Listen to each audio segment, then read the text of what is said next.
지난주에 이어서 세 번째 같은 제목으로 같은 말씀을 가지고 같이 나눌 건데 일단 본문 말씀 두 군데를 함께 보겠습니다. 로마서 8장 26절과 고린도전서 14장 18절 우리 같이 읽습니다. 시작. 이와 같이 성령도 우리의 연약함을 도우시나니 우리는 마땅히 기도할 바를 알지 못하나 오직 성령이 말할 수 없는 탄식으로 우리를 위하여 친히 간구하시느니라. 내가 너희 모든 사람보다 방언을 더 말함으로 하나님께 감사하노라. 아멘. 자, 제목은요, 시작. 자기 영의 상태와 방언과의 관계. 자, 세 번째 말씀을 같이 나눌 텐데 지금부터 이제 제가 얘기하는 것은 이거는 누구한테 배운 것도 아니요. 저는 제 자신이 또 체험한 거고 또 성령께서 깨닫게 하신 거고 뿐만 아니라 이제 사역 속에서 제 사역 속에서 검증이 되고 또 다른 사역자들을 가르쳐서 경험시킨 이야기들입니다. 그래서 이것은 다분히 공식이나 원리 같은 이야기이기 때문에 여러분들이 영적으로 좀 깨있는 성도들 또 영적 체험이 있는 성도들 이런 성도들한테는 좀 정리되는 차원에서 좀 도움이 될 거라고 봅니다. 이제 방언 기도는 영의 세계를 여는 현관문을 영의 세계의 현관문을 여는 것 같은 역할이 방언 기도입니다. 그러므로 이 방언 기도는 굉장한 어떤 비밀을 담고 있고 이게 영의 세계로 들어가는 첫 관문이 되고 이 방언 기도가 굉장히 중요한 역할을 하는데 많은 사람들이 방언을 무시하고 또 무지하고 무관심해서 이 방언의 축복을 놓치고 간다는 것입니다.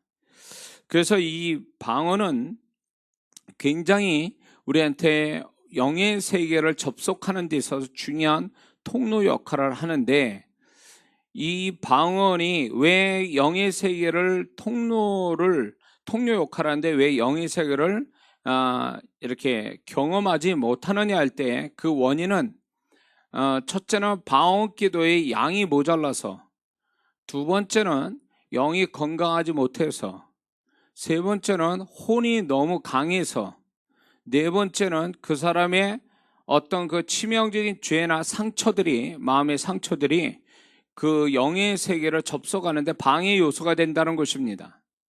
그래서 많은 사람들이 이런 요소 때문에 방언을 해도 영의 세계를 접속하지 못하니까 경험하지 못하니까 재미없어 합니다. 더군다나 통역도 안 되면 더 재미없어 하죠.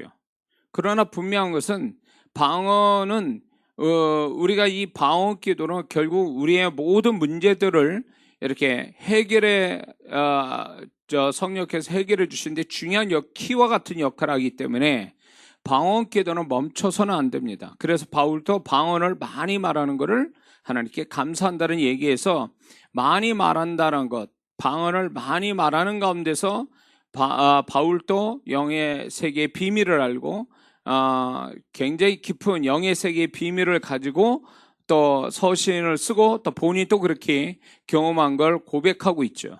그래서 이 모든 것들이 방언에서 이루어지기 때문에 방언을 주신 저도 지금까지 이렇게 방언을 하면서 또 방언 가지고 사역을 이렇게 하면서 굉장히 하나님 앞에 더 감사하는 부분이 바로 이겁니다. 특히 사역자분들은 이 방언의 역할이 얼마나 크다는 것을 아는 분들은 아실 거예요. 그래서 이 방언을 안 한다라고 친다면 그 사람은 사역에 굉장히 깊은 영의 세계 사역을 할 수 없다라고도 봐야 돼요. 그 정도로 이 방언은 굉장한 비중을 갖고 있고 키와 같은 역할을 하기 때문에 방언을 많이 말한다는 것은 굉장히 축복이죠. 자, 그런데 이 방언을 통해서 영의 세계를 경험하는데 영의 세계를 네 가지 경험적인 영역으로 좀 나누면 이렇게 됩니다. 첫 번째는 느낌으로 아는 영역이 있고 영의 세계에서, 두 번째는 귀로 소리로 듣는 영역이 있어요. 영의 세계를 소리로 듣는 영역이 있고, 세 번째는 눈으로 보는 영역이 있어요. 그래서 이 눈으로 보는 단계에서는 비유적으로 보는 영역이 있고 실상으로 보는 영역이 있어요. 이거는 어떻게 비유로 보는 사람과 실상으로 보는 것은 수준 차이가 있습니다. 훨씬 더 실상으로 보는 사람이 수준이 훨씬 높아요. 근데 보통 눈으로 본다, 소위 말해서 영안을 열었다고 하는 사람들이 보면은 대부분이 비유적으로 이렇게 보는 경우가 많아요. 그거는 아직 실상 그대로를 보는 거에게는 얕은 단계에서 비유적으로 보는 것입니다. 그러므로 비유적으로 보는 사람은 실상으로 보는 데까지 이르러야 돼요. 근데 여기서 멈추지 않고 네 번째 영역이 있는데 그거는 깨달아지는 영역이에요. 이 깨달아지는 영역은 그 영적 경험을, 이 경험을 한 것을 이 경험이 되게 하는, 또 이 경험이 무엇을 의미하는지를 알고 그 속에서 영적 원리를 아는 것, 이게 깨달아지는 거예요. 한 예로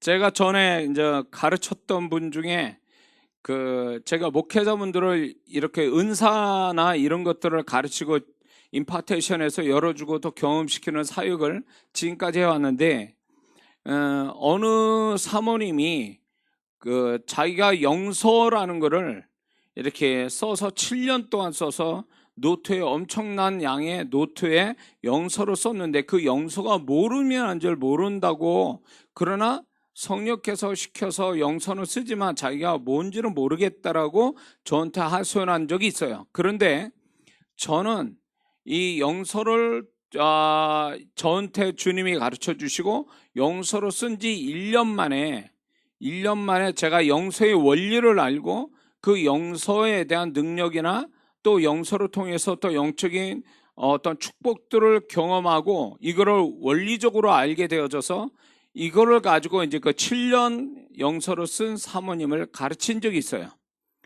그러니까 이 사모님이 자기가 영서를 쓰는데 왜 그런 현상이 일어나고 영서 쓰는 가운데 일어나는 현상들을 그 다음부터 이해를 하기 시작하는 거예요. 그러면서 이 영서와 방언 기도와 이걸 통해서 오는 그 환상과 이런 것들이 다 연결이 되면서 정리가 되고 그 속에서 영적 원리를 이제 제가 가르쳐서 이 원리까지 알게 되니까 이분이 그때부터 폭발적으로 이렇게 영의 세계에 깊이 들어가고 영의 세계를 다양하게 경험하면서 이분이 드디어 그걸 가지고 사역을 이렇게 해줌으로 인해서 엄청난 그 역사를 가져온 그 간증들을 제가 많이 듣게 됐어요. 그러니까 이런 분은 하나의 기억나는 케이스인데 이분은 영서를 7년 동안 써도 모르니까, 쓰긴 써도 경험은 됐어도 뭘 의미하는지 모르는 영적 무지에 있다가 이렇게 깨닫게 하니까, 영서라는 게 뭔지를 깨닫게 하니까 이분이 폭발적으로 그게 정리되면서 더 높은, 더 깊은 단계의 영적인 세계와 능력을 경험하는 쪽으로 흘러갔다는 거죠. 그러므로 이게 자기가 경험되고 또 누군가를 경험시키기 위해서는 중간에 그게 뭘 의미하는지 아는 영적 원리와 이치를 알고 그것을 또 잘 가르칠 수 있고 임파테이션 되는 이 깨닫게 하는 영역은 다른 부분이에요. 이거는 성령께서 지혜와 계시용으로 역사해 주지 않으면 알 수 없는 얘기예요. 그래서 저를 방언을 제가 이제 고등학교 2학년 때 방언 은사를 받고 지금까지 방언했지만 이 방언의 세계를 알지 못하면서 수십 년간을 방언을 했단 말이에요. 그러니까 방언의 축복도 모르고 방언의 재미도 모르고 이렇게 살았던 제가 이제 때가 돼서 하나님께서 누군가를 가르치는 사람이 되게 하기 위해서 방언 속에 어떤 경험들을 주시고 이제 네 번째 영역, 깨닫게 하는, 지혜와 계시형으로 깨닫게 하는 영역에 이제 저를 축복해 주신 거예요. 그래서 이거를 정리된 게 이제 제가 책으로 나오고 이거를 또 신학교에서 강의를 하게 되고 이걸 통해서 많은 분들이 또 그걸 통해서 또 방언을 새롭게 배웠다라고 하는 이야기를 수도 없이 들었는데, 그게 이제 아무리 자기가 깊은 영의 세계를 경험해도 그게 경험 문제지, 경험으로 된 거지, 그게 왜 경험이 됐고 어떻게 또 경험하고 또 누군가를 어떻게 경험시키는가에 대한 문제는 다른 문제예요. 이게 또 다른 영역이란 말이에요. 세계, 영의 세계에서 또 다른 영역이에요. 이게 경험과 깨닫게 돼서 누군가에 또 그거를 접속시킨다라는 것은 이거는 또 다른 영의 세계의 하나의 영역이기 때문에 이건 굉장히 고차원적인 영역이에요. 그래서 아무리 그 사람이 능력이 있어도, 능력이 나타나고 이래도 이거를 왜 나타나는지, 어떤 때 나타나고 어떤 때 안 나타나고, 또 이거를 나와 똑같이 그 사람이 나타나게 해서 어떻게 가르쳐야 되는지, 이런 부분은 영의 세계에서 아주 중요한 높은 차원의 깨닫게 하는 영역이기 때문에 많은 사역자분들은 이 부분을 사모해야 돼요. 이거를, 이런 영역에 들어가야, 이제 이런 것들을 알게 돼야 수많은 경험하는 사람들, 특히 목회자분이라면 수많은 성도분들의 영적 체험을, 그거를 분별시키고 또 그것이 어떻게 왔는지 또 어떻게 정리해야 되는지를 가르칠 수 있다는 거죠. 그래서 이 영역이 굉장히 중요한 영역이에요.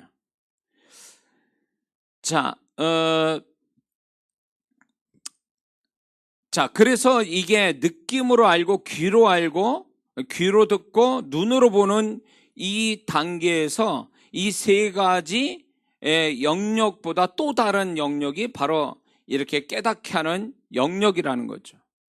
자, 그런데 여기서 이제 이 네 가지 영역 중에 여러 한 가지 영역을 경험한 사람이 있는가 하면 여러 영역을 동시에 또 경험한 사람들이 있어요.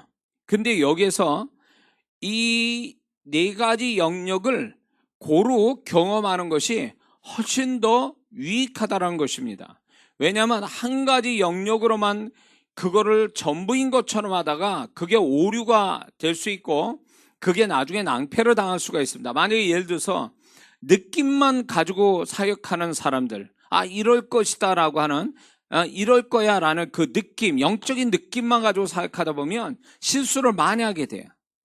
근데 그 느낌과 또 듣는 영역에서 좀 영적인 소리를 듣고 거기에다 보는 것까지 가면은 이게 일관성 있게, 성령께서 일관성 있게 그거를 동일하게 나타내 주시니까 그게 훨씬 더 안전하고 정확할 수 있다라는 거죠.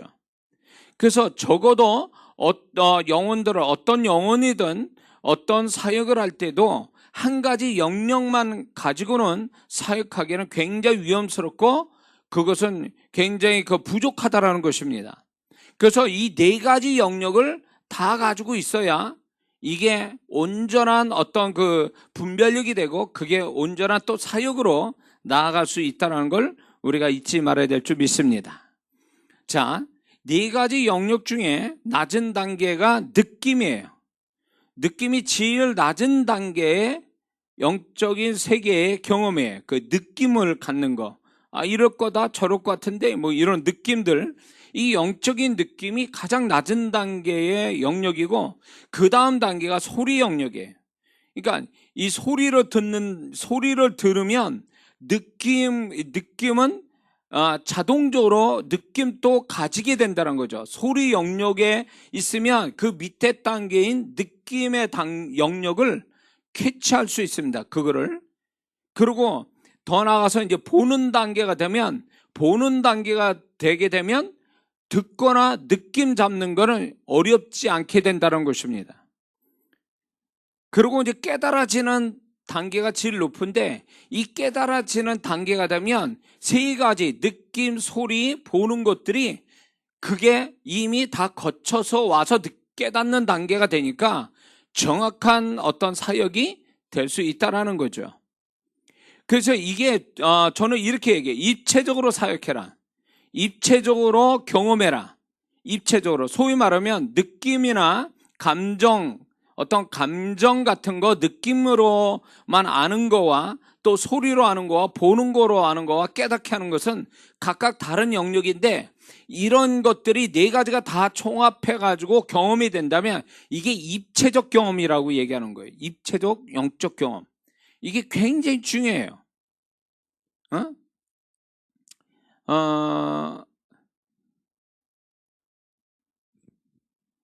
예레미야 33장 3절을 보면 너는 내게 부르짖으라 그러면 네가 알지 못하는 크고 비밀한 것을 보이리라. 자, 네가 내게 부르짖으라 그러면 내가 너에게 응답하겠고, 응답을 하시는데 소리로 나올 수도 있고, 그 다음에 보이게 하시겠다라고 하는 보는 단계가 또 있다는 거죠. 성경에 이렇게 보면은 한 가지만 가지고 하나님의 그 기도하는 사람이나 하나님의 사람들을 상대하는 게 아니라 입체적으로 상대했다는 거죠. 보게 하고 느낌도 갖게 되고 또 듣기도 하고 깨닫게 하는 이 네 가지 단계를, 네 가지 영역을 다 쓰고 있다는 겁니다. 근데 오늘날 많은 성도분들이 이런 한 단계에서만 머물러서 그것만 고집하다 보니까 나머지 영역에서는 전혀 경험하지 못하는 그런 그 나머지 영역에서는 그거를 자기가 알려고 하지 않고 그런 부분을 한 가지만 가지고 고집히다가 결국 사역이 잘못되는 경우도 많다라는 것입니다. 적어도 자기 관리에 의해서 자기 신앙 관리, 자기 영적 관리에서도 이 네 가지 영역을 다 접속하고 있어야 돼요. 그게 다 경험이 돼야 돼요. 그게 제일 안전한 영적인 어떤 삶이 된다는 것입니다. 그래서 마귀가, 악한 영이 그 사람을 역사할 때에 이렇게 한 영역만 알고 있는 사람들을 속이기가 쉽다라는 것입니다. 느낌만 있는, 느낌의 영역만 아는 그런 사람을 속이기가 쉬워요. 왜냐하면 보는 거나 듣는 거를 이렇게 악한 영이 일방적으로 부어주거든요. 이렇게 보여지게 하고 들리게 하고. 이게 하나님이 성령께서 보여주고 들려주고 깨닫게 하는 게 아니라 한쪽만 알고 있는 사람은 사단이 나머지 것 가지고 장난질하기 쉽다라는 거예요. 그래서 흔히 지금 사입이 흔히 그 영혼들을 이렇게 매이게 하고 영혼들을 잘못된 길로 가는 이 영적 사역자들이 보면은 그 사람들이 사실은요 의도적으로 영혼을 후리기 위해서 그렇기도 하지만 이 사역자가 얕은 수준의 영적 세계의 얕은 단계에 머물러 있는 사역자이다 보니까 다른 영역들을 경험하지 못하고 자기의 작은 얕은 하나의 영역에서만 아는 사람이 되니까 악한 영이 거기다가 다른 영역들을 이렇게 거짓으로 보여주고 들려주고 느끼게 해서 이 사람을, 사역자를 잡는 거예요. 그러니까 본인은 보고 듣는다고 그랬는데 얘기해보려 하면 영분별을 해보면 전혀 아닌 거예요. 근데 본인은 굉장히 맞다고 그러거든요.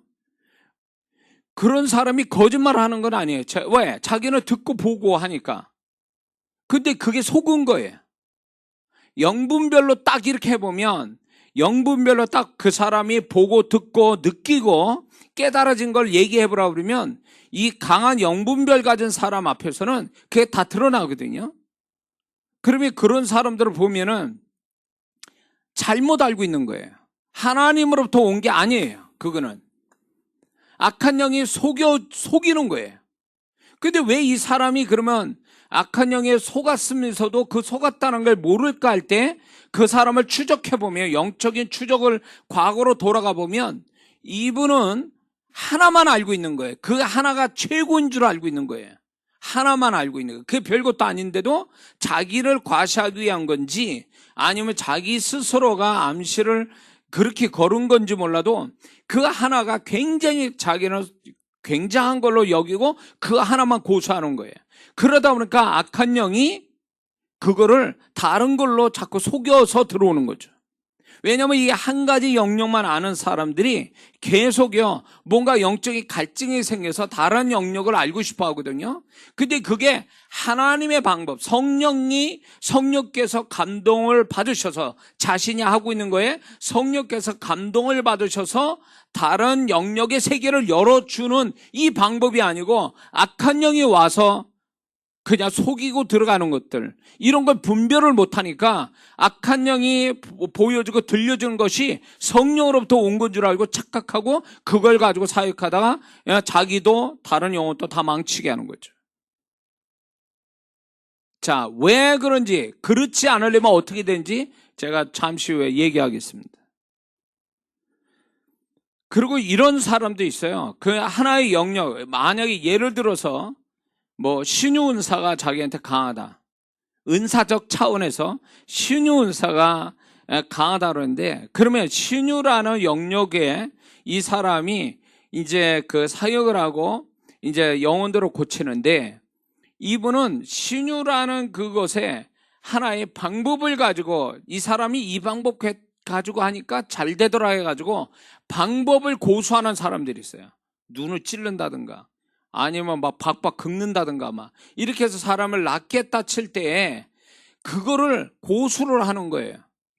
성령께서 사람마다 치료하는 방법이 다 다르죠. 예수님도 진흙으로 눈을 바르게 하시고 침을 뱉고 그렇게 하면서 낫게 하는 사람인가 하면 그냥 말씀만 해서 낫게 하는, 그 사람마다의 치유 방법이 다 달라요. 근데 간혹 가다가 사역자가 자기가 이게 방법이 잘 되니까 그것만 고수하는 거예요. 그러다가 탈나는 거예요.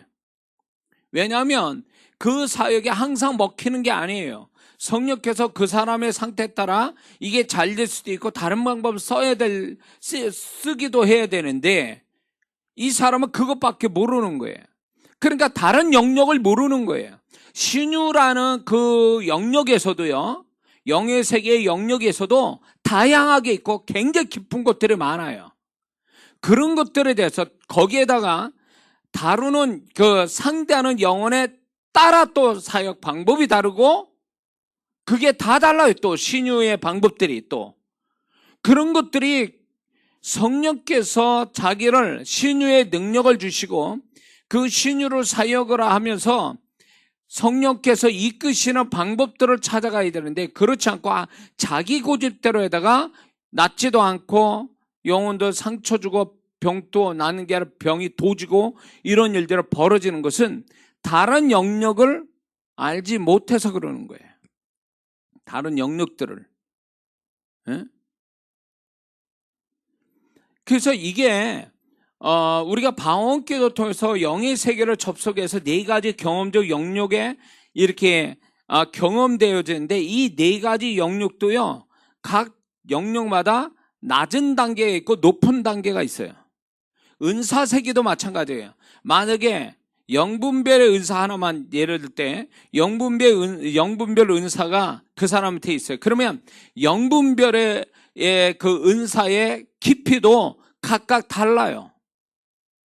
단계가 다르다고요. 낮은 단계에서부터 높은 단계가 있어요. 이게 은사를 받았다고 해서 그게 다가 아니라 그 은사 받은 세계가 또 차원이 달라요. 차원이 각각 다르단 말이에요.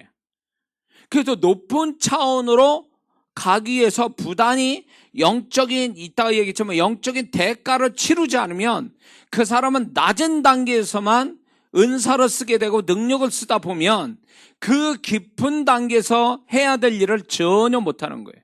그 깊은 단계에서 해야 될 건 못할 뿐만 아니라 못하는 것을 그냥 솔직히 인정하는 게 아니라 섣불리 손을 대다가 영혼을 망치는 수도 있어요.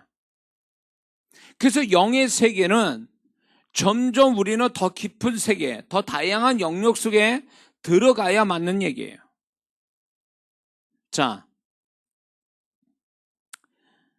그래서 각 영역마다 깊은 단계, 얕은 단계가 있는데, 이거는 뭘로 이렇게 얕은 단계에서 깊은 단계로 가게 되냐면, 그건 필수적으로 방언 기도가 많이 들어가야 돼요. 방언 기도의 양 플러스 영적 집중력, 집중력의 정도, 집중력이 얼마나 영적 집중력이 뛰어나냐, 그거에 따라서 세 번째는 이런 부분에 대해서 얼마나 경험을 했느냐, 경험의 빈도수, 이거에 따라서 이게 얕은 단계에 있거나 아니면 높은 단계로 가는 가장 중요한 어떤 그 기준이 된다는 것입니다.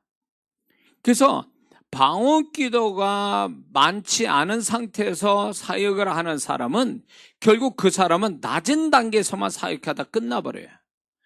더 깊은 사역, 더 놀라운 그 새로운 영역에 더 놀라운 하나님의 능력, 성령의 능력이 나타나게 되려면 그것만큼의 어떤 영적인 대가를 치러야 돼요.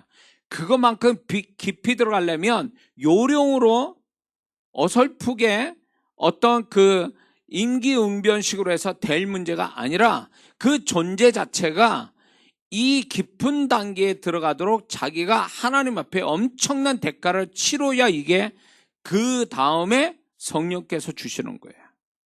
근데 오늘날 엄청난 사역자 자신이 영적인 대가를 치러서 하나님의 새로운 영역이나 깊은 단계로 가는 게 아니라 요령을 피고 적당히 임기응변을 하거나 속이면서 사역을 하기 때문에 그 사람이 평생을 해도 그 사람은 더 이상 그런 태도 가지고는 하나님께 영광이 되거나 영혼을 새롭게 고치거나 그리고 큰 능력을 나타낼 수가 없어요. 그래서 제가 보는 견지에서는 한국 사역자들이 이런 부분들을 본인이 하나님 앞에서 이런 영적인 세계, 영의 세계에 깊은 어떤 다양한 영역 내지는 깊은 단계로 들어가기 위한 하나님 앞에 대가를 치르는 그런 삶을 살지 않으면 그 사람은 얕은 단계에서 맨날 반복하다가 사역을 끝내는 사역자 될 수밖에 없어요. 그거를 감추기 위해서 쇼를 하거나 심하게 말하면 쇼맨십을 갖거나 거기에다가 인위적인 어떤 방법을 동원해서 사역을 크게 만든다든가 이걸 가지고 자기를 과시하거나 이런 식으로 가는 사람들이 많습니다. 그거는 옳은 방법이 아니에요. 사역자는 분명히 영혼들을 섬길 때에 그만한 대가를 치러야 돼. 하나님 앞에 영적인 대가를. 또 성령께서 그 대가를 치르도록 부담을 주고 이끌어 가세요. 그렇게 푸시한단 말이에요. 너는 지금 사역할 때가 아니야. 지금 너는 잠잠히 내 앞에서 너는 기도를 하고 나의 음성을 들어야 되고 너는 홀로 나와 함께 있어야 돼. 이런 시간들을 요구하시는데 사역자는 그런 거 싫어해요. 싫어하다 보니까 그런 시간을 싫어하고 사역하는 재미만 붙여가지고 막 하다 보면 목회 사역이든 성령 사역이든 거기다 재미를 붙여가지고 할 때는 역사가 나지만 어느 순간부터인가 이제 자기가 한계가 자꾸 발견이 되는 거예요. 한계가 발견이 되면 내가 이때는 쉬어야 되고 주님과의 소통 속에 내가 영적인 대가를 치료할 때가 됐다라고 생각해야 되는데 전혀 그렇지 않다라는 거죠. 그냥 그 상태로 계속 가는 겁니다. 방법만 바꿔가고 아니면 어떤 인위적인 방법들을 동원하고 이런 식으로 해가지고 사역을 이어가고 그것이 정말 하나님께 잘하는 것처럼 하지만 하나님은 그렇게 생각 안 하신다는 거죠. 그래서 사역자는요, 사역하는 영혼을 섬기는 게 반이고 반은 자기를 위해서 하나님 앞에 영적인 대가를 치르는 시간들이 있어야 돼요. 그거를 안 가지면 이 사람은 어떤 사역적 기름 부음을 절대 받을 수 없어요. 여기서 제가 얘기하는 이 기름 부음과 영적인 능력은 차원이 다른 거예요. 이 기름 부음은 존재에 대한 하나님의 인정하심이고 영적인 능력은 자기 노력해서 얻어진 것들이에요. 그래서 이 기름 부음과 영적인 능력은 차원이 달라요. 그리고 어떤 사역 속에서도 기름 부음 가지고 사역하는 사람은요, 하나님이 보증해 주는 역사가 있고 영적인 능력을 가진 사람은 은사나 어떤 자기가 원래 노력해서 받은 영적인 능력만 가지고 사역할 뿐이에요. 성령께서 보증하는 역사가 나타나질 않아요. 이게 기름 부음과 능력의 차이예요. 같은 어떤 개념으로 보면 능력 차원에서 같은 것 같지만 그게 다른 각도, 하나님을 개입시켜서 이렇게 해석을 하면 기름 부음하고 능력은 완전히 차이가 납니다. 그래서 이게 굉장히 중요한 문제예요. 자, 각 영역에는 영의 세계 경험하는 것이 아파트 층수처럼 낮은 단계가 있고 또 높은 단계가 있어요, 각각. 그런데 낮은 단계의 영의 세계를 경험하는 자는 그 위의 단계의 영의 세계를 알지 못하게 돼 있어요. 우리는 딱 보면 1층, 2층, 3층 이렇게 밤에 보면 아파트 그 층수 다 보이잖아요. 이렇게 여름날 같으면 저녁 되면 문을 다 열고 있으니까 이렇게 쳐다보면 아, 몇 층에 어떤 집이 지금 저 거실에서 뭐 하고 있구나 이게 다 보이잖아요. 근데 영의 세계는 그렇지 않아요. 낮은 단계에 있는 사람은 절대로 위의 단계를 알 수가 없어요. 근데 위에 단계에 있는 사람은 바로 밑에 단계들을 낮은 단계, 자기보다 낮은 단계를 다 알게 돼 있어요. 그래서 이게 낮은 단계에 있는 사람이 위에 단계에서 하는 사람을 알지 못하는데 그냥 가만히 있어야 되는데 또 한국 사람은 교만해가지고 모르면 가만히 있어야 되는데 아는 척 하다가 그게 이제 이렇게 또 망신당하는 거예요, 사실은요. 특히 제가 이제 방언에 관해서 성령께서 저한테 계시하는 것들이 있는데 보면은 이 방언에 관한 책을 제가 이제 이렇게 다른 분들이 쓰는 책을 이렇게 읽다 보면 제가 이제 그거를 이분은 이론을 가지고 다른 사람 글을 가져와서 쓰고 있구나 이게. 자기가 경험하지도 않는 거, 성령께서 가르쳐 주지도 않는 얘기를 하고 있구나 이게 다 보여요. 그리고 분명히 이게 영적인 세계에 이르기 때문에 성령께서 계시해줘야 하는 얘기들을 이럴 것이다라는 혼의 논리로 얘기하는 사람들도 있어요. 모르면 가만히 있었는데 아는 척한단 말이죠. 영의 세계는 혼의 논리로 이해되는 게 아니에요. 영의 세계의 일은 성령께서 지혜와 계시용으로 우리한테 역사를 해줘야 우리가 알게 돼 있는 것 뿐이에요. 그래서 영의 세계 아까 얘기한 것처럼 영서를 7년 써도 영서를 열심히 7년 써도 모르면 그거는 뭐 쓰는 데만 열심히일 뿐이지 그게 모르면 하는지 해석이 어떻게 되는지 전혀 모른단 말이에요. 그런 거 똑같아요. 지혜와 계시용으로 그 사람한테 가르쳐 줘야 이게 모르면 이제 알게 되는 게 영의 세계예요. 긴 세월을 열심히 했다고 되는 게 아니라는 거예요. 영의 세계라는 게. 그런데 이렇게 제가 잘나서가 아니라 저는 분명하게 성령께서 깨닫게 하는 부분이 있어서 그거를 맞고 그게 맞고 이거를 또 사역 속에서 검증됐고 다른 사람 가르쳐서 검증된 이야기를 하기 때문에 나는 확신을 가지고 얘기를 하는 것들이 있거든요. 논리로 이론 가지고 얘기하는 게 아니고. 근데 이렇게 하다 보면 많은 분들이 그렇지 않은 자기가 경험하지도 않은 그리고 성령으로부터 계시가 되지 않는 얘기들을 막 하는 것들이 많단 말이죠. 그러니까 배우는 사람 입장에서는 혼란스럽고 잘못 배우는 경우도 있다라는 거죠.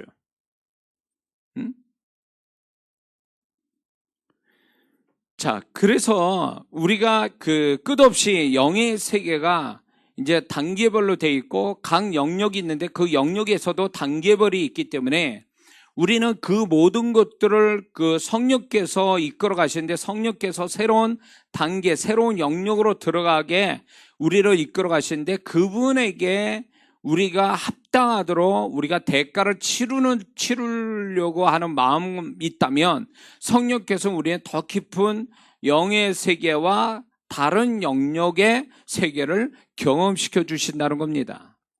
근데 그게 공짜로 되는 게 아니라는 거예요. 공짜로 되는 게. 응? 자,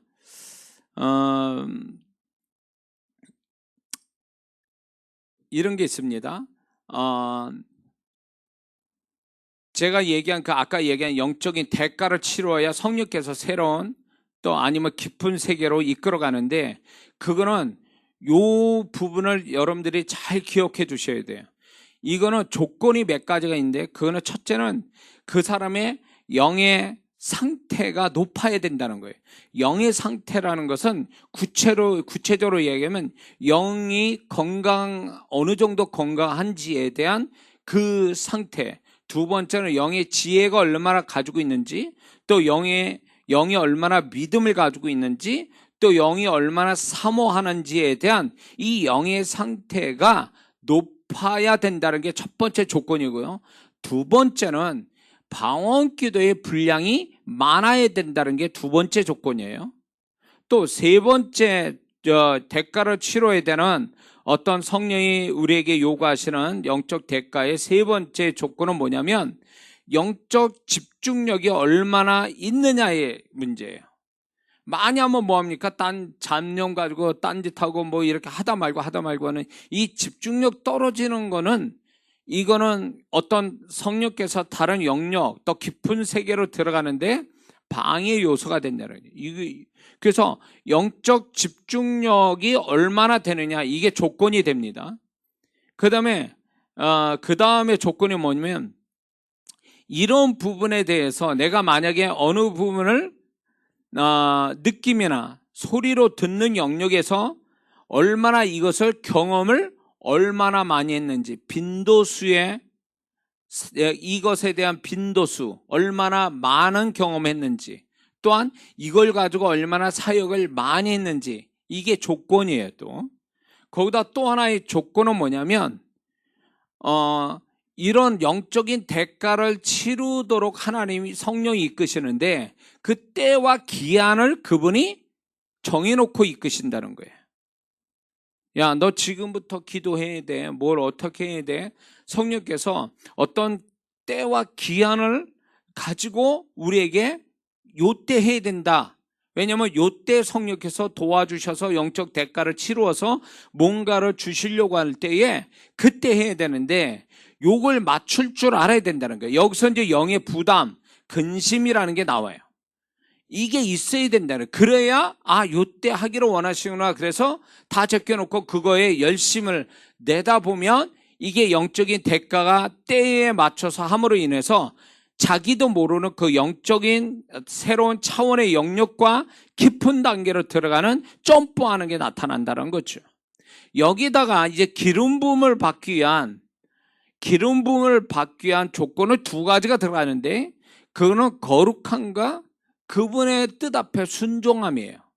이 거룩함과 순종함을 가지고 있을 때에 이 사람이 이게 영적인 대가를 치르는 거고, 이게 이 사람이 다른 새로운 영역에 들어가고 깊은 영의 세계의 단계로 들어갈 뿐만 아니라 기름 부음이라는 걸 받게 된다는 말이죠.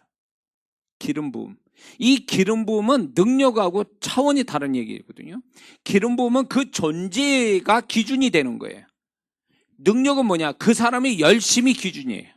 영적인 열심을 얼마나 하냐? 그러면 능력이 와요. 그러나 기름 부음은 그 사람의 존재가 어느 정도 하나님 앞에 존재값을 가지고 있느냐를 가지고 기름 부음을 결정하시기 때문에 기름 부음을 받게 되면 자연히 능력은 소유하게 돼 있는 겁니다. 그래서 이 기름 부음은 결국 그분이 나타나시고 충만히 나타나시고 이 사람을 보증해 주는 거예요. 사람들 앞에서. 내가 세운 사역자라는 걸 보증해 주는 거죠. 내가 세운 종이다라는. 이 기름 부음이 결국 능력 위에 기름 부음이기 때문에 기름 부음의 사람이 되기를 원해야지 능력의 사람이 되는 것은 그건 낮은 단계의 모습이라는 거죠. 응? 그리고 이제 알아야 될 게 영의 세계는 한번 열려진 단계는 또 열려진 영역은 그렇게 쉽게 닫히지를 않아요. 그게 안 닫힌다. 문이 안 닫힌단 말이에요. 그래서 이게 한번 열려진 어떤 영의 세계는요, 그 사람이 오랜 시간 지나서 또 거기를 접속을 하려고 그러면 되게 돼 있어요. 근데 단 이게 성실하게 또 지속적으로 하지 않으면 무슨 문제가 생기냐면 이렇게 정확하지 않거나 그리고 쉽게 알아질 게 쉽게 알아지지 않는 어떤 차이가 있어요. 그런 차이는 있을지 몰라도 한번 그 사람이 접속된 영역이나 단계에서는 절대로 그것이 소멸되거나 닫히지는 않는다라는 거죠. 언제든지 열릴 수 있다. 그래서 예를 들어서 방언의 은사를 받았다가 10년 동안 방언을 안 했어요. 그 사람이 그러면 방언을 다시 할 때 방언이 될까요, 안 될까요? 그거는 방언이 되게 돼 있어요. 왜냐하면 영의 세계는 하나님의 은혜로 한번 접속이 된 거는 완전히 이렇게 문을 닫아 놓는 게 아니라 그 사람이 언제든지 다시 접속해도 하나님이 그 부분을 열어주신다는 거예요. 다만 그게 빨리 열리냐 더디 열리냐, 강하게 열리냐 약하게 열리냐, 정확하냐 아니냐, 뭐 이런 차원이 있을지 몰라도 그 사람의 그 접속된 영역과 단계에서는 절대로 그런 것들이 완전히 닫혀지지는 않는다라는 거죠. 응? 자, 그리고 이제 제가 얘기하고 싶은 건 영의 세계에서 작업한 것이 현실에서 실상으로 되기 위해서는 시간차가 있다는 것입니다. 시간의 차이가 있다는 거죠. 근데 왜 시간의 차이가 생기냐면 그거는 여러 요인이 있는데 만약에 사람을 경우를 들 때에 그 사람이 영의 상태가 좋거나 그 사람이 그 어떤 영적인 상태가 좋은 사람, 신앙 상태도 좋다라면 그 영의 세계에서 작업해준, 그 사람을 위해서 작업해준 것이 쉽게 그 사람한테 실상으로 나오기가 쉬워요. 빠른 시간에. 근데 이 사람이 상태가 안 좋아. 영적인 상태나 신앙 상태가 안 좋으면 그 영의 세계에서는 분명히 작업을 했는데도 불구하고 이 사람에게 그게 실상으로 나오기까지는 유보되는 것처럼 보일 때가 있어요. 유보되는 것처럼. 그래서 이게 사람의 차이에 따라서 그게 어떤 시간차가 있다라는 것도 있고요. 그리고 이제 어떤 영적인 작업을 했는데 어떤 현장을 놓고 어떤 일을 놓고 우리가 영적인 작업을 했는데 그게 실상이 더디 오거나 더디 온다면 그거는 그런 영적 작업 양이 모자르거나 아니면 그것이 아직 타이밍을 못 맞추거나 여러 요인에 의해서 그게 실상으로 나오지는 않고 있는 거예요. 그래서 이거를 어떻게 아냐면 이게 기도하다 보면 성령께서 영적인 작업을 영의 세계에서 그 사람이나 그 일이나 그 현장에 대해서 그거를 해낼 때에 성령께서 그 사람한테 그걸 가르쳐 주세요. 아니다. 넌 양이 모자르다? 아직 때가 안 됐다. 뭐 이런 식으로 그런 것들을 가르치시면서 그거를 유지되도록 이끌어 가셔요. 그러니까 이런 부분들이 이제 영의 세계에서 벌어지는 이런 부분들이 여러분들이 그게 어떤 추상적이고 없는 이야기 하는 게 아니에요. 지금 제가 얘기하는 것들은. 이 부분은 한국말인데도 불구하고 경험되지 않으면 외국어처럼 들릴 수도 있어요. 근데 이거는 여러분들 믿어야 될 게 뭐냐면 제가 경험됐고 또 제가 사육 속에서 또 경험이 되고 많은 사람을 가르쳐서 경험시킨 이야기이기 때문에 이 부분은 여러분들이 믿으셔도 됩니다. 그래서 이런 세계가 있다라는 거, 이거는 단지 한 부분만을 얘기하는 건데 이런 것들을 알고 우리가 영의 세계가 이렇게 있다라는 걸 알고 신앙생활을 해야지 이런 걸 모르기 때문에 영의 세계를 모르니까 육의 세계에서만 잔뜩 뭔가 해결하려고 하다가 안 되는 거죠. 그리고 하나님이 이미 영의 세계에서 다 이미 다 펼쳐놓고 다 우리가 어느 자격만 되어지면 그걸 다 오픈하고 있는데 뭐 천국도 지옥도 다 오픈되어 있는데 우리가 지금 살아가면서 하나님 뜻과 영광을 드러내고 또 사단의 원수마귀를 깨트리는 영의 세계에 대해서 그분이 계시를 안 하겠냐 그 얘기예요. 그거는 분명히 계시하는데 우리가 그 단계까지 이르지 못하니까 문제가 된 거예요. 이루지 못하니까. 거기까지 이르지 못하니까. 응? 조금 했다가 좀 이렇게 이 정도면 됐어 라고 스스로 해놓고 뭔가 하나님이 주시는 단계까지 뭔가 되어지는 단계까지 가는 게 아니라 좀 해봤어 라는 걸로 딱 끝나버리니까 이 사람은 영의 세계를 모르는 거예요. 그러다 보니까. 이 정도까지 얘기를 하는 것도요, 제가 무수히 많은 시간들을 그분 앞에 기도하면서 받아 적고 깨닫고 사역을 해보고 다른 사람 가르쳐보고 그래서 나온 얘기들이에요.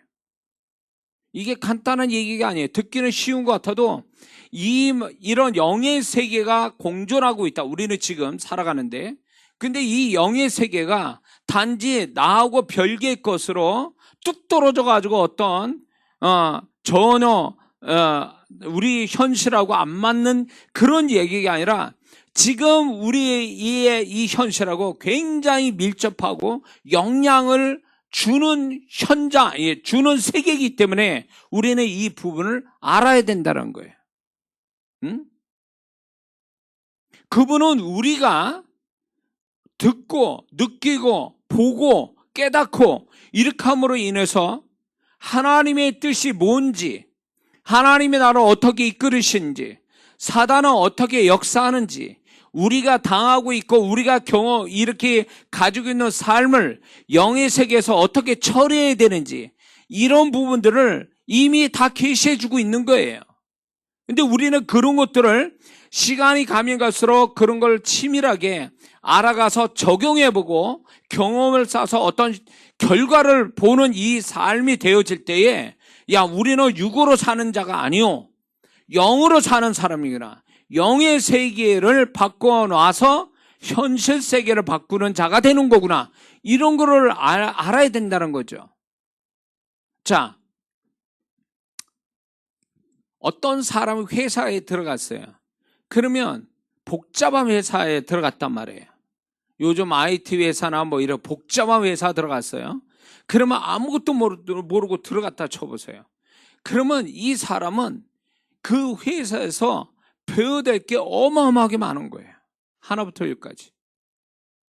그 월급 하나 받는데 그 어마어마한 것들을 배워나가는 거예요. 배워야만 되는 거고.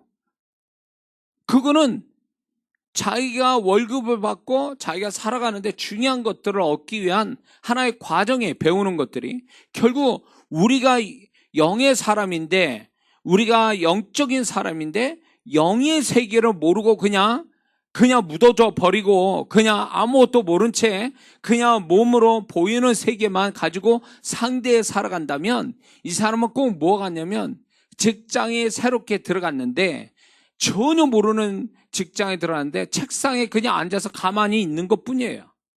전화나 받고 화장실 가고 뭐 컴퓨터 끄적거리고 그거 외에 하는 게 없는 거야. 그러면 이 사람은 어떻게 될 것 같아요? 그 회사에서 바보 취급받아요.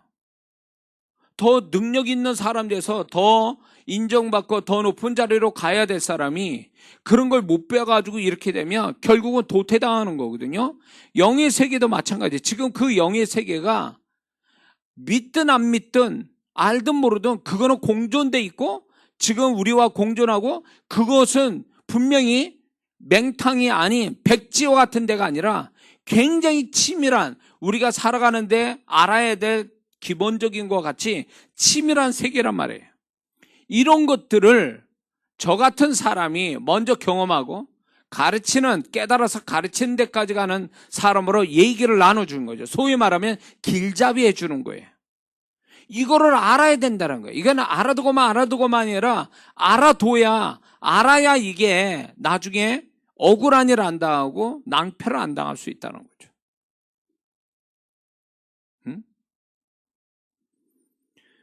자, 그래서 영의 세계는 영의 세계로서 거기서 딱 스톱이 된 게 아니라, 이 영의 세계는 결국 현실 세계에서 영향을 주고, 내가 눈에 보이는 현실 세계에 영향을 주고 현실 세계에 실상을 가져온다는 거죠. 그래서 영의 세계를 알아야 된다는 거예요. 이해가 되십니까? 자, 그러면 한 가지만 하고 이제 좀 이 시간이 너무 많이 갔네요. 자, 한 가지 문제 있는 영의 상태에 대해서, 네 번째는 영의 부담 내지는 영의 근심이라는 부분이 있습니다. 이게 문제 있는 영의 상태인데, 영의 부담이나 영의 근심을 영 자체가 나 자신의 영이 근심이나 영적인 근심이나 부담을 갖는 상태가 있습니다. 그건 이게 이렇게 되면 영이 이런 상태가 되면 현상이 일어나는데 분명히 어떤 현상이 오냐면 죄를 지은 것 같은 영적 느낌과 무기력함이 옵니다. 그리고 어떤 심하면 어느 부분에 대해서 정죄감까지 갖게 돼요.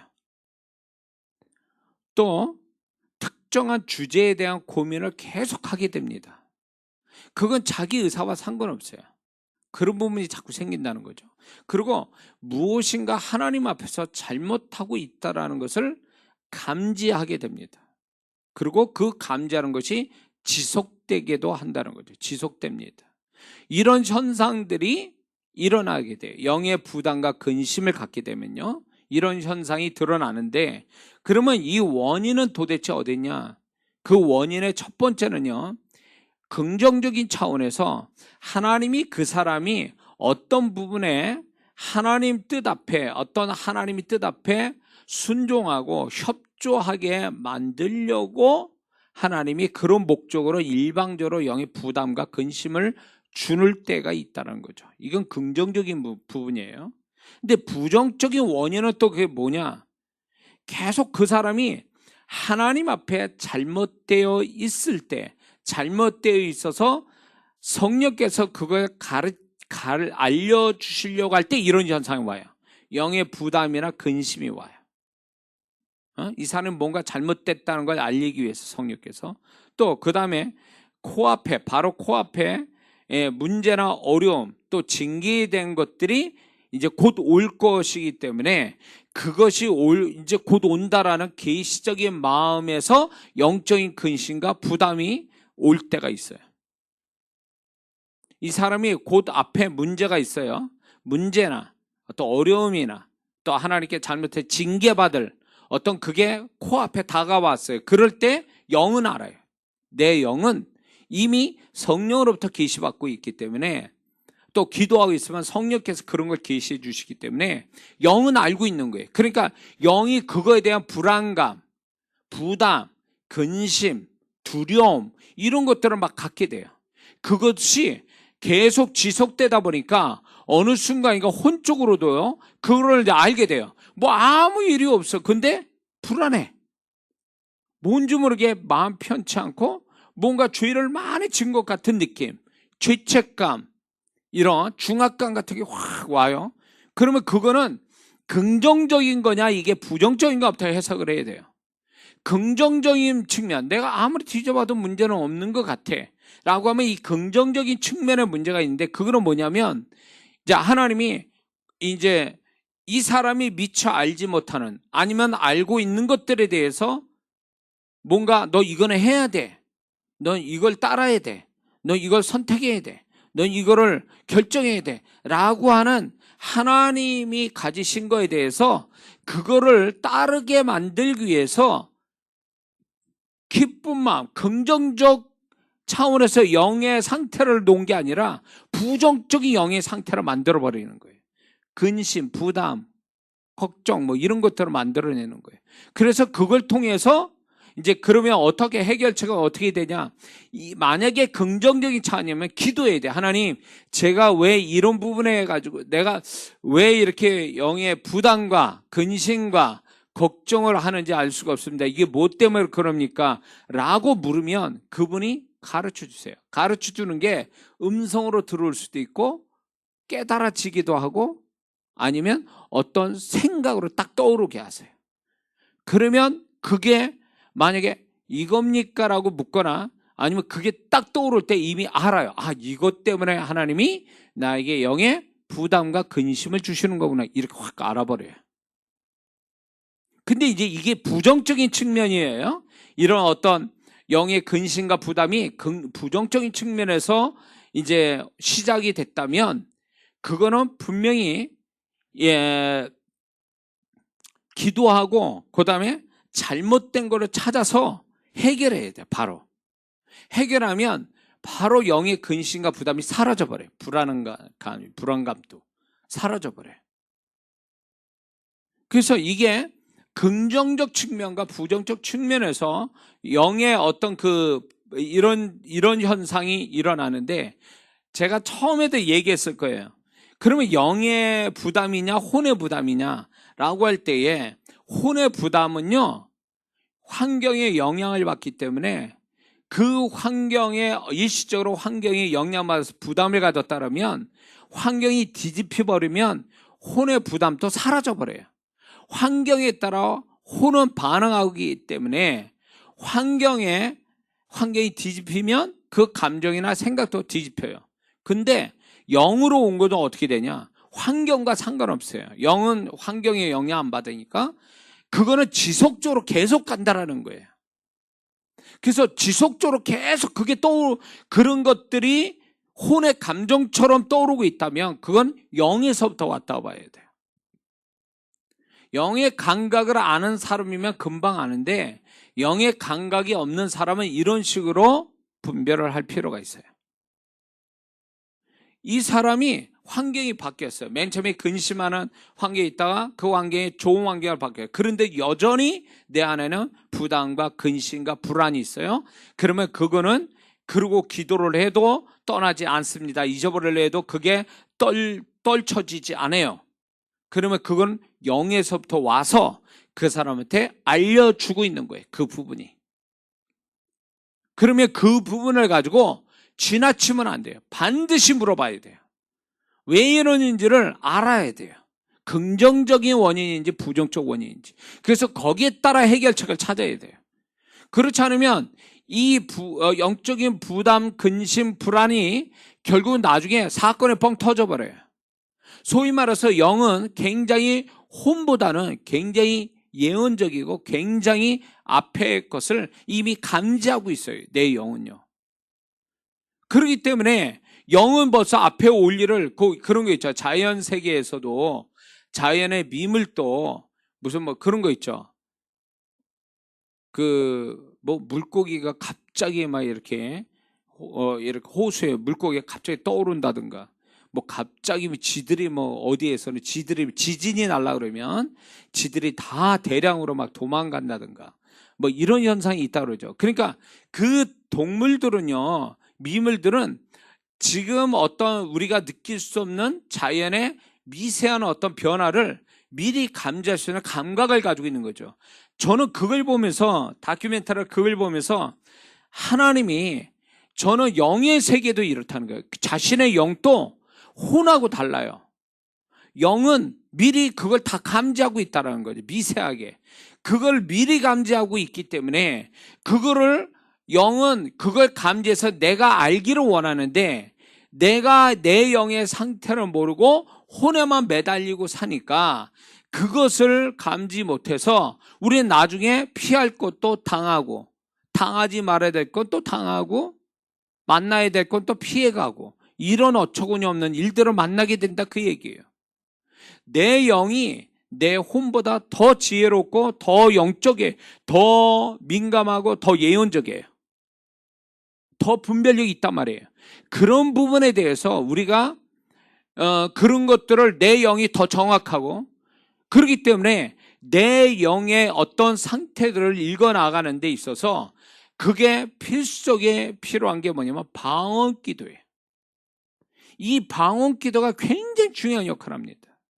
내 영의 상태를 알거나, 성령께서 내 영을 사역해 주거나, 그 영이 나를 스스로 알게 해주거나, 이런 부분에 중요한 키와 통로 역할이 방언 기도예요. 왜 나는 경험 못하죠? 라고 말하는 사람은요, 그 사람은 혼이 강하든가 영이 약한 거예요. 방언 기도가 많지 않아서 그런 거예요. 이런 것들을 알고 여러분들이 혼을 가지고 우리가 살아가는 게 아니라 영이 있단 말이에요. 살아있는 영. 이 영은 혼보다 지혜롭고, 이 영은 혼보다 훨씬 더 이렇게 온전하고, 내 영은 훨씬 더 혼보다 예언적이에요. 훨씬 더 영적으로 민감해요. 그래서 이 영을, 혼보다 상태가 더 좋은 영을 우리가 더욱더 경험하기 위해서 방언 기도가 그게 약이 되고, 거기다 말씀을 부어넣어 준 거, 성령의 임재를 경험하는 거, 하나님의 은혜가 오는 거, 이런 것, 주님의 마음 부어지는 이런 것들이 영을 굉장히 이롭게 만들어 준단 말이에요. 그래서 영의 상태들이 결국 나의 혼의 상태처럼 돼버리는 거, 이게 영적인 사람이 되는 거예요. 이런 것들에 대해서 여러분들이 그것이 되려면 기본이 뭐냐? 방언 기도예요. 방언 기도를 많이 해야 돼요. 바울처럼 방언 기도를 많이 하는, 그래서 하나님이 왜 방언을 많이 하게 하신 걸 하나님께 감사하는지 그 이유를 아는 거. 그러면 그 사람이 현대판 바울이 되는 거예요. 그래서 우리가 방언을 놓치지 말고, 방언 기도를 놓치지 말고 열심히 해서 지금 이 자신의 영의 상태를 고치고 또 영의 상태를 좋게 해서 영의 상태를 가지고 우리가 살아가는 우리가 되어야 될 줄 믿습니다. 기도하겠습니다.